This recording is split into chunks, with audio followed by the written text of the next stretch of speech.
your profits in your small business? Like many of us, I'm sure you're feeling it. Business is hard. And now more than ever, you need to have a plan to help your business not just survive, but thrive. And it can happen as simply with thinking with the end in mind. Get my mouth to work today. I'm Marcia, a business growth strategist. I've helped tons of small businesses to establish and implement a tangible plan that guarantees increased profitability, guides your growth, and plans for your future exit. Because a business worth selling is also a business worth owning. And I want to share strategies that I've earned and learned with you on today's Profit with a Plan podcast. But before we get started, I have something to share with you. I've put together an insightful, think outside the box live web class on Wednesday evening at 6 p.m. It's been specifically designed to help you learn how to turn your business into one worth selling, even if you aren't thinking of selling it yet. Why now? Join me and find out all the benefits that come with having a sale-ready business. Register for free at exitwithaplan.com. So I'm excited to have my guest today, Nikki Nash. Nikki is a podcast host, international speaker, marketing mentor for women entrepreneurs. Known for empowering people to quit making excuses and start going after their dreams, Nikki uses her extensive business and personal development background to help women take action that will help them create a business and a life that they're madly in love with.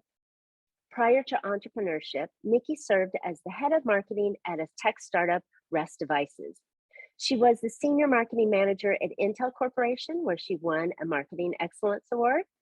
She was a brand management MBA intern at Coca-Cola and a media planner and buyer at an advertising agency, Starcom Media Vest. And she also worked with brands like InStyle, Travel and Leisure, Louis Vuitton, Moet, and Hennessy. So welcome to Profit with a Plan, Nikki. We're so happy to have you on the show today. Thank you so much for having me. Great. Okay, so we are talking about something. I am all about planning.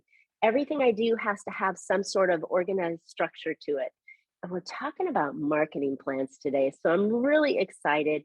This is something that I got to tell you, everybody I've seen, they don't have a plan in place or strategy in place. So why should listeners have a marketing plan?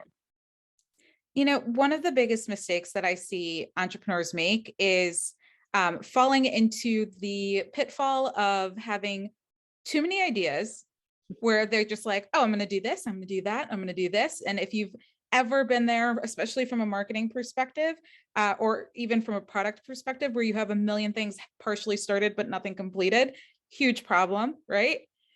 You're talking about me. Right? Like it happens all the time. And I've been guilty of it 100%. And so that's one of the big reasons why a plan helps, because it prevents you from just starting something and stopping something, or rapid strategy switching, which is another thing I like to call it, where you start a strategy, stop a strategy, start a strategy, because you're like, I did that webinar once, it didn't work. What? I'm going to do a challenge, obviously. Oh my gosh, I should start going on TikTok, right? And when you don't have a marketing plan that's validated and proven to work for your business, then you end up spinning your wheels or doing a bunch of different activities that don't really work or work as well as you'd like them to. And what a plan allows you to do is to come up with your hypothesis, essentially, in terms of what you believe will help you reach your business goals from a marketing perspective. And once you have that plan, your job is to follow it and validate it, right? And there's so many benefits from this, from streamlining your activities, right? You don't have to be everywhere or doing everything. You have more confidence that what you're doing is working because you've created a plan and you're testing it, as opposed to going, oh, I tried a webinar, or I sort of started one, but then I got really excited because somebody else mentioned that I could live launch and I started doing that, right? And so it keeps you focused, it keeps things simplified, it increases your confidence. And the best thing about having a plan is that when done right and when validated, you can have consistent clients coming in instead of, seeing that revenue roller coaster that so many entrepreneurs have been on, and many are still on. So those are just some of the magical benefits of having a plan. Wow, well said. And you just called me out on a handful of those. So I'm guilty. And, even for a planning expert like myself, I'm guilty of chasing those shiny objects and those squirrels and not giving the time to test the results that come out. With anything and anything that you do, you've got to give it time, right? So what's an ideal number or time that we should be testing a strategy that we're using? Yeah. So there's no perfect answer to this, but what I can tell you is what I do with my clients. And with my clients, we come up with one plan and we test and validate that plan for an entire year. Like Ooh. one whole year, all you're doing is the same things over and over again. And most people give me that reaction, like, ooh, like a whole year. And then, the What if freak it's out not goes in. working Well, after the like, first 2 months? yeah, no, He's still year. yeah. Because Okay. here's the thing.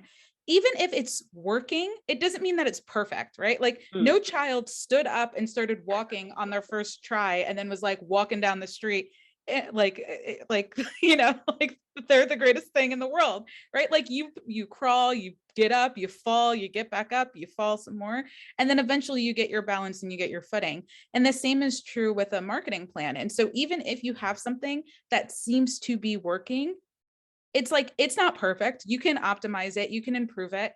And ideally by the end of a year, and sometimes in all honesty, it could take longer than a year, but by the end of a year, you have a plan that works because you've gotten consistent results from doing the same thing at least 3 months in a row, right? It's not like you're doing it and hoping that, oh, it kind of worked. You want to see that when I do this, I can expect Y result, right? Like when I do X, I can expect Y result. And I've proven that at least 3 times, maybe 4, 5, 6 times, right?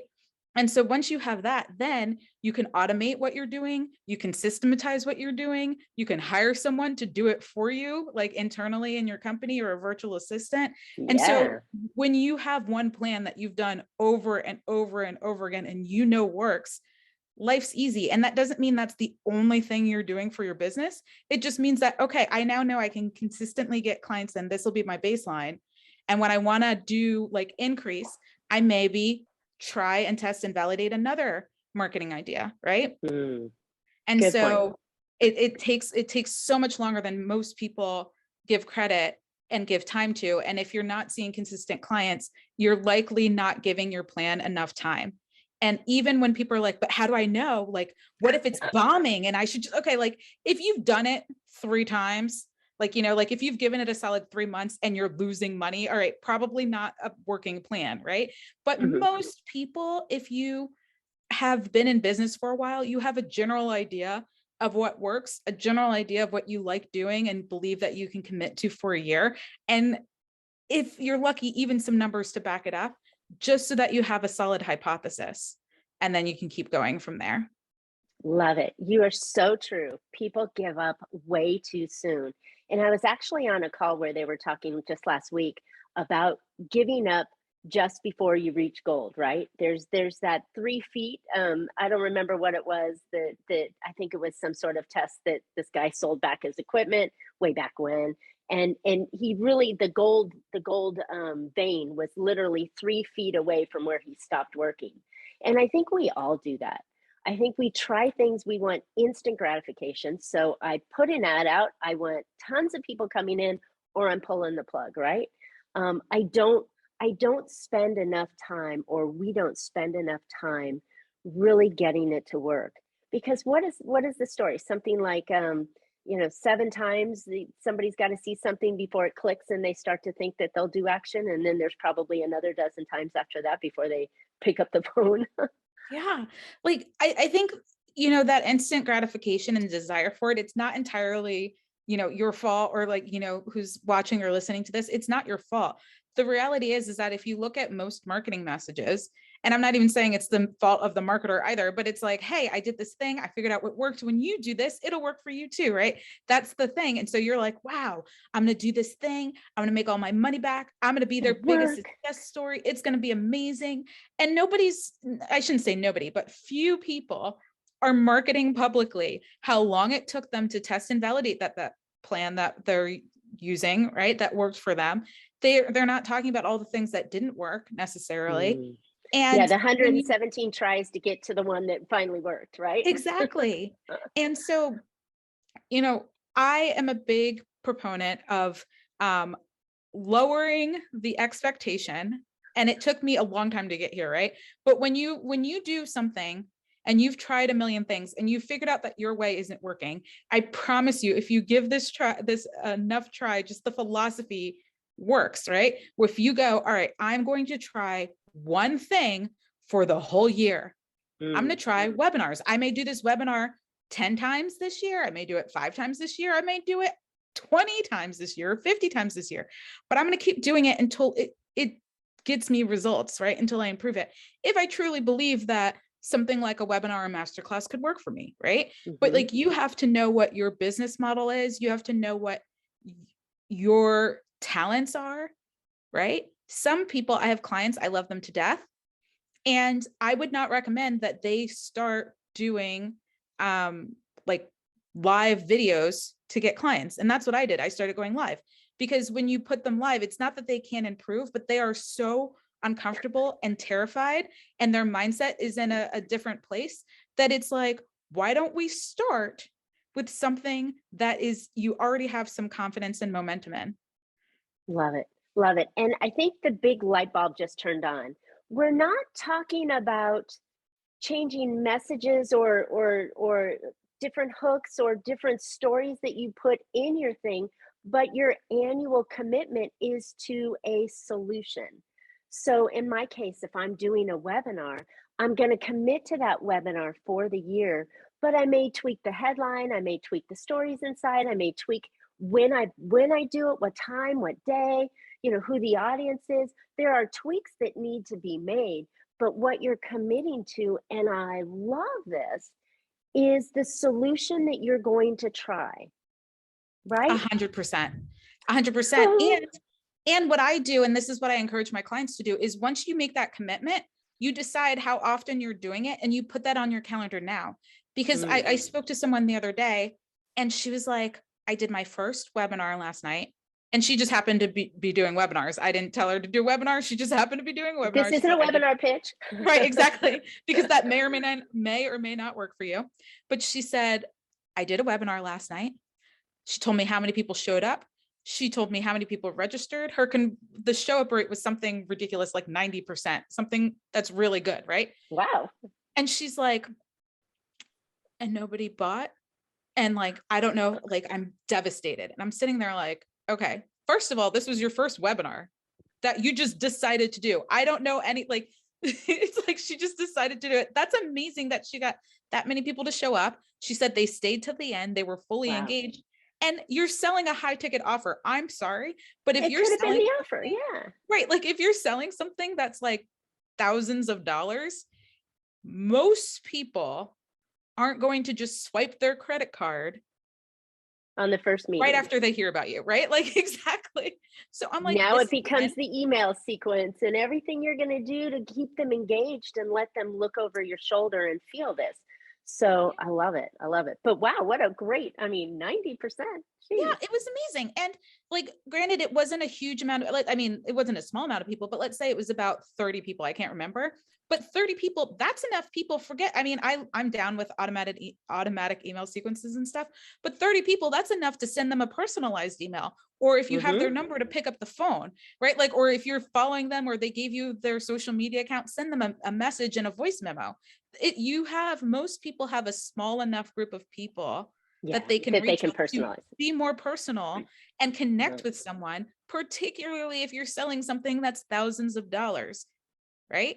And so what a big aha here too. Yeah, the big shift in thinking that marketing is a marathon. It's a long play. It's not you flip a switch and instant clients and a flood of things and now you're so busy that you can't handle it.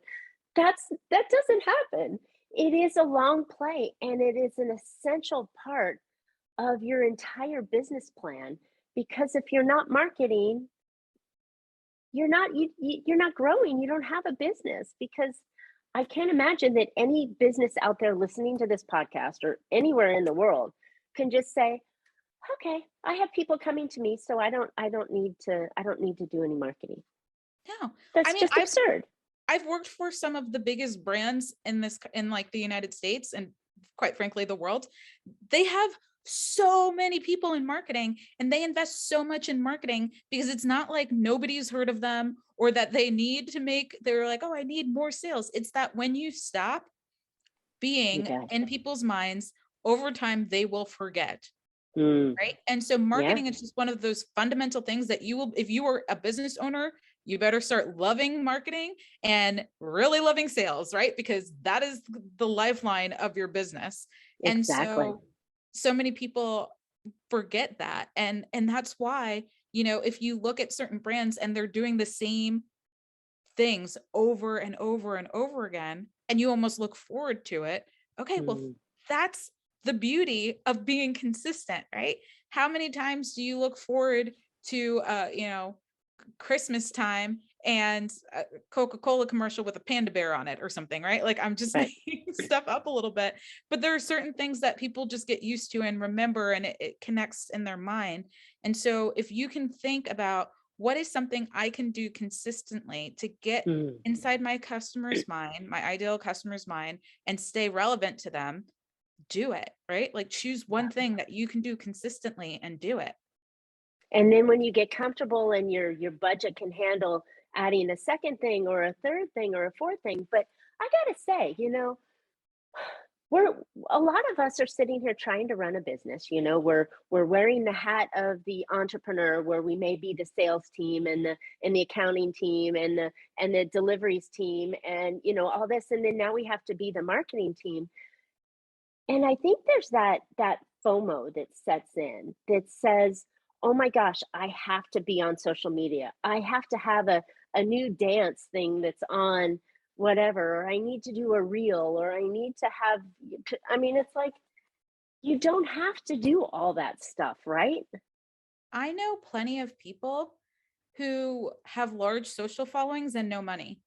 Right? So Like I true. do. Like I've had people come to me as a client that's like, hey, so I've been trying to make money. It's not working. I have all these people. My audience keeps growing. And I'm like, that's amazing.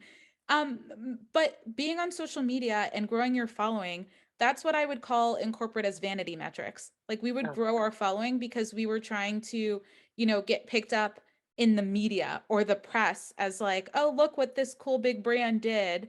They're going to be one of our case studies, right? But you can do that when you're $1 billion brand, right? Like you can have somebody whose entire job is managing your Instagram account and making it grow, right? Like you can do that. But you can't do that, or I mean, you can do it, but you might not have money when you're just getting started. And I think I love social media from the aspect of it being a tool to socialize and connect with people who could become great customers, right? I think it's great. I don't think it's the only thing that is marketing. And I think so often people are like, I'm an expert in marketing because you know one social media platform, or I'm going to build my marketing plan and it's only social media. And those two things, there's a reason why there's marketing, and social media is a part of marketing, but it's not all of it. And so I have clients who don't use social to get clients at all. It doesn't mean that they won't at some point, but what's working for them right now, I'm like, let's get what's working for you right now systematized, more efficient, and working even better so that you have more money coming in so that you then can focus on some of these other things, right? But I'd well be said. happy if somebody was like, yeah, if somebody was like, I want to build my business and I'm not going to do anything using social media for a while. Okay, cool. It's like social media and websites are the two things where I'm like, I think people give them way too much credit. Like if I have a website and I have social media, my business will be successful. And those two And things are not necessarily true. I think that gives you the brand, right? It gives you the recognizable concept. But with any kind of marketing, you have to have a call to action, right? And social media doesn't always give you that opportunity to say, "Oh, book a call with me," or "Oh, buy my product," or "Oh, sign up for my list." You know, I mean, it's difficult in those areas for you to engage a client. And like you said, even if you aren't selling a high ticket item or you're selling something, people don't always buy on the first impression. So then you've got to have something that goes along with it, you know, to keep them engaged or keep the next video post or the next, you know, comment that you make or whatever it is. And I think people, if we go back to the full circle on your story, it's going to take longer than the first time. So plan whatever you're going to do for a year. Yeah, and I agree with what you said to a certain extent, only because I've literally signed a $10,000 client from Facebook, right? Like Oh, I have. I'm not going to say that it's not but possible. was I'm not that going from to. your first ad that you posted and you literally got them No, and but like pow, this you're goes to done? my point. They followed me on Facebook and watched my live videos. All they did was watch my lives for almost a year before they signed up. And so I'm not saying that you don't need to be on social media or that it's not an avenue to make money or get clients. What I am saying is that too many people put all the weight on like, if I have a social media presence, or once I have Instagram, or once I have Facebook, or once I have TikTok, or once I have a website, therefore my business will grow and be successful. And it won't. All of my first clients, before I even got one client from social media, they all came from referrals. Every single one came from referral, right? It came from friends of friends who were like, oh yeah, my friend Nikki's doing this thing. You should talk to her. And I would get on the phone with people and then I would have to sell them, right? And I did that for a year, really. Like I did that and I simultaneously posted on social media and went live regularly. But referral sources, to your point, is a marketing strategy. So then Exactly. your time and energy is spent looking for introductions to people that have your ideal client as their sphere of influence, right? So it is 100%. part of a marketing strategy. Just like way back when you would put your name in the yellow pages, or you would run an ad, or you would get a you would send mailers. These Yeah. are all multiple ways of doing marketing. Mailing, TV, video, radio. I mean, any way that your consumer can catch your message. Yeah. And an easy way when people are thinking, okay, what should I be doing then? What I always encourage people There's the to million do, dollar question. Here we go. right? Is that there are two important factors to marketing, and we've touched on them, but I just want to call them out. Like if you remember that marketing one is a science experiment, and you go into it saying, okay, here's my hypothesis. Your hypothesis is your marketing plan, and you're going to test and validate that over and over and over again. That is a large part of marketing, right? Is that it's like a science experiment. That's I number love one, it. Love the analogy. right? And then number two is that marketing is just like dating, right? Like all you're doing is relationship building. And if you sit down and you go, okay, well, like with dating, I sit around and I figure out where is my potential mate? Are they on a specific app? Are they at a certain bar? Like where could you meet them? And then you usually choose a place, maybe two, but one to two places. Most people aren't on 50 dating apps, right? Like, because who has time for that? But people will try to be on like 50 different social media platforms and like and use 50 different marketing tactics, right? Like combined, right? But it's like you wouldn't do that in dating. Who has to, you No. can't do that. You have to go, okay, where do I think my person is? And equally as important, where am I going to have the most fun? Like where am I going to show up the best? Mm. Right? And if you can choose a place that has those two things in common, you're in a great place. That's why some of my clients, I don't tell them to use social media right away because social media stresses them out. They show up not as their normal self. And it's like, I'm like, why are It's we it's putting the so much? awkward, right? You show up at a party and you're in a costume, right? And it wasn't a costume party. It's that kind of Right. awkwardness that we feel because of that FOMO, right? Everybody else is doing it, or somebody made it on this or made it on that. So then we feel like we have to go there. But I think we're missing that thing. Is it someplace I want to be? And is it someplace they are, right? Yeah. And like the best question I like to have people answer is if you assume that every single idea that you have for marketing your business will work, just assume for a second that everything will work. Being on Instagram, being on TikTok, speaking on stages, doing podcast interviews, like all of these things would work. Just assume for a second they all would work. Which would you choose to do, Mm. right? Like, which would you go, okay, all of this is going to work for my business, but which one would bring me the most joy? Which one would I actually want to do? Start there, right? Like, if you know Right. your audience is in all these places and all of these things could bring you joy, choose where you would have fun. Because, Yeah. from, and I have a ton of clients also on social media, right? We choose the platform where they're going to show up best. Because if you're trying to sell your service or your product, especially if you are the face of the company, Mhm. you need to show up in a way that your face literally and figuratively show up the best, right? And some Mhm. people absolutely love audio only platforms. Some people love live video. Some people love pre-recorded video. Some people love just writing. Some people love going to networking events and meeting people in person. Other people love speaking on stages, right? There's no perfect plan for each person.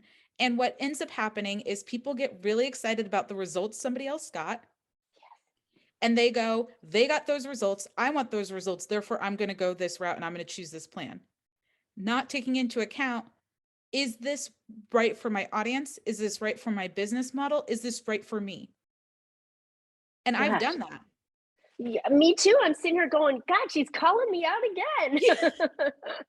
I can only do that because I've done it too. I remember when Well, I was like, I'm going to do a 5-day live like launch essentially, challenge.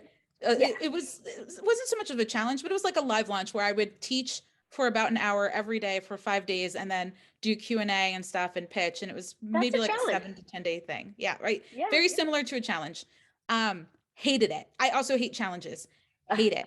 I personally, by day 3, want to kill myself. And people are like, but you're so energetic and you're so good. And I don't because it understand. You takes went live all the so time. much prep. It's not even, I don't even mind prepping. It's like something energetic about it, like energetically, is not aligned for me. I haven't Hmm. quite honed in on it, because on the flip side, I'll give you an example. I did 20 podcast interviews in a week. 20. I did about 5 a day. 1 week, I called it podcasting week. I was the most energized ever. I was like on my 5th one on day 5. And I was like, this is my 20th interview this week. And the person's like, why are you so happy? Why are you nuts? That's what I'm Right? sitting here thinking. I'm exhausted by the end of mine. So Right? I couldn't imagine repeats. Don't know why that energetically aligned for me. Live for a fraction of the time. It was a 5th of the time being live over the same amount of days. Couldn't even make it. It was like the difference between, you know, how some people are like, oh my gosh, I don't understand runners. I couldn't run, but they like swim or they cycle and they Right. do something. They're like, I do triathlons, but I could never do a marathon. And then there are people who like, it's like that, right? It's Right. like, what? Everybody has their thing. My thing is Yeah. not live launching. It is not challenges. I do not like them. I am not good at them. I mean, I shouldn't say I'm not good at them, but it does not bring me joy, is what I will say. Right. And I think that's part of everything we're doing. If we're spending, gosh, let's put it gently here. We know we're not working 8 hours a day. So we're probably working 10 or 12 hours a day on our business to make it go because we're wearing all these hats. If we're going to be doing so much of something, why not do it something that you enjoy, right? Yeah. If it gives you pleasure, then you're going to do it more often. So if you, like you said, if you're a video person and you like to be on video, then you'll probably do it more often. You should see my old videos for this podcast. They were horrific. And it takes practice and I'm getting better, I hope. But I think it's true. You should do something you want to do. And the people you connect with feel that, right? A And they hundred go, percent. I like who that person is. 100%. Woo! And Good it's a stuff. lot of it is how you show up mentally and physically, right? Because when something's draining for you, like when I do a challenge, it's not that a challenge couldn't work for my business. I Mhm. know if I did a challenge, I could probably crush it for my business, but I would need like a team. I would not need to be the face. I would be like, I am good, guys. You've got me for a solid 3 days. That's and you know what? Not 3 days in a row. Like I'm a Monday, Wednesday, Friday, Tuesday, Thursday. Somebody else is gonna have to do it. And like, yeah, we would probably crush it. It would be great. But every day, me, not gonna go well because Mm. I just mentally am drained, energetically am drained. And instead of on my downtime going like, okay, I'm so excited Refilling. about this. The clients are coming. This is great. I'm sitting here like, oh my gosh, this is terrible. I hope I never have to do this again. Guess what? I'm manifesting never doing it again because why would it work? Right? Like I'm asking, I'm literally begging for it to fail so I don't have to do it again. That is That is not the so place funny. you want to be trying to attract and convert clients, right? It's Wow. not a good look. Yeah, that is really important for what we're doing. And I love the fact that we've talked about webinars, we've talked about advertising, we've talked about social, we've talked about challenges, talked about podcasting and speaking and all these different opportunities. I think when you're building out your plan, find something, like you said, that you enjoy doing, put it on the calendar and start doing it. Then what was your science project? You're going to test it and make sure it needs to be adjusted here or adjusted there, so that it starts to bring you joy and brings clients to you because you're in your natural environment, right? Absolutely. And if you'd like, I have a framework that I could break down for people really quickly that'll make this Yes, super let's easy. do that. Whip out your pens and paper, guys, because this is magic. So when I said marketing is just like dating, I want you to literally picture the following stages of dating, and then we're going to backtrack and I'll walk you through why they're the same in marketing, right? But dating, all right? So single, looking to mingle, you may go, all right, where is my, like, who's my ideal person? Like, who am I trying to meet? And where do I think they're spending their time? Are they on a specific dating app? Are they going to a certain bar? Are they friends with my friends? Like, where is this person? Where's the opportunity for me to meet them, right? Love it. And then once you know, you try to show up as your best self, right? You may work on your dating profile, right? You may show up at the bar or someplace looking amazing, putting on makeup, unlike what I did not do today. I was like, I just can't, it's just not happening.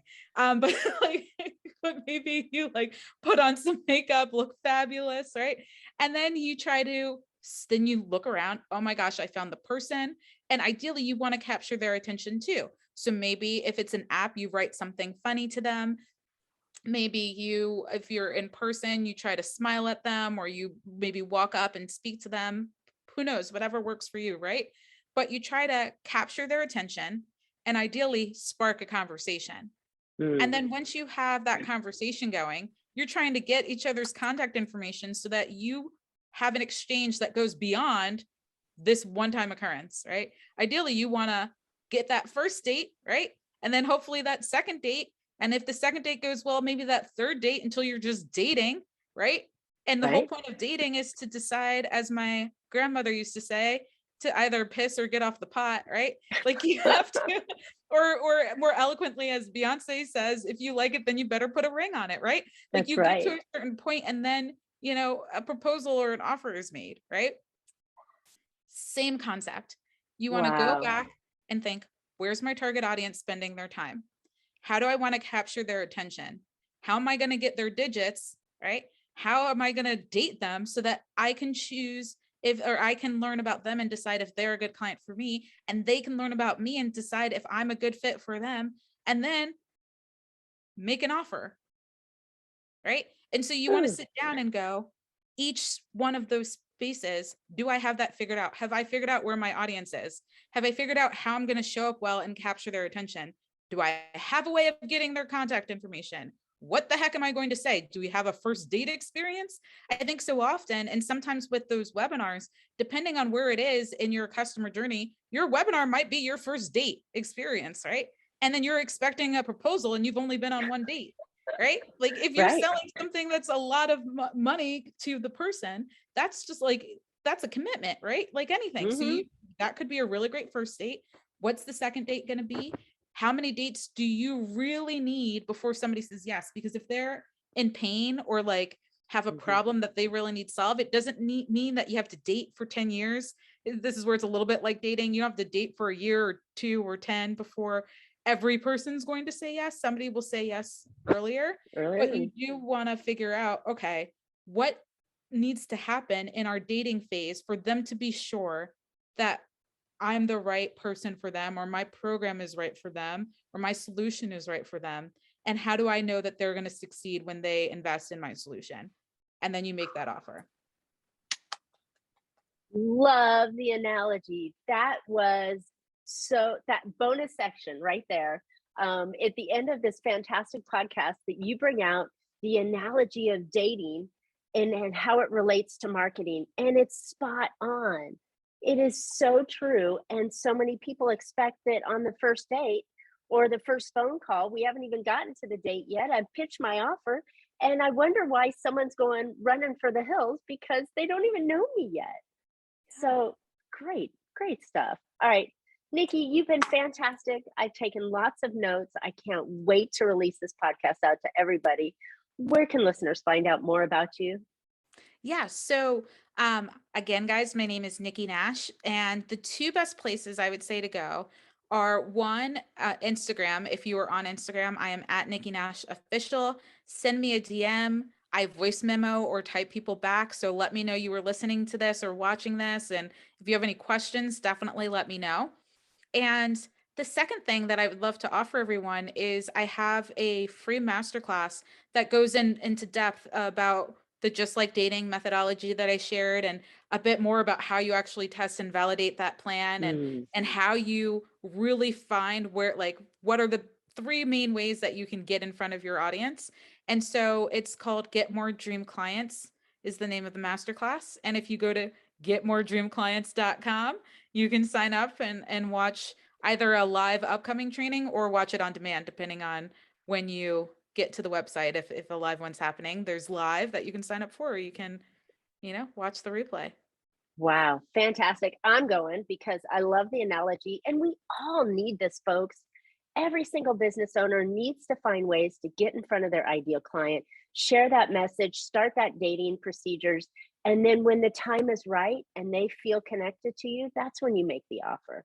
So love it. And it's called marketing. I mean, it's nothing but marketing is doing your dance. So I love it.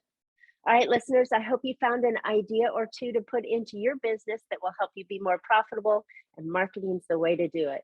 So, and now more than ever, it is important to build your business like you want to sell it. Don't forget to register for my new web class on how to turn your business into one worth selling, even if you aren't thinking of selling it yet, because there are tons of benefits to having a sale-worthy business. It's on Wednesday at 6 p.m. Pacific time. Go register for free at exitwithaplan.com. You don't want to miss this class.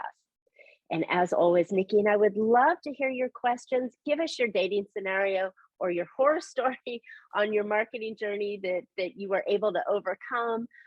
We would love to hear about those, and Nikki and I will respond. So also subscribe to today's podcast. You don't want to miss the future podcast coming up.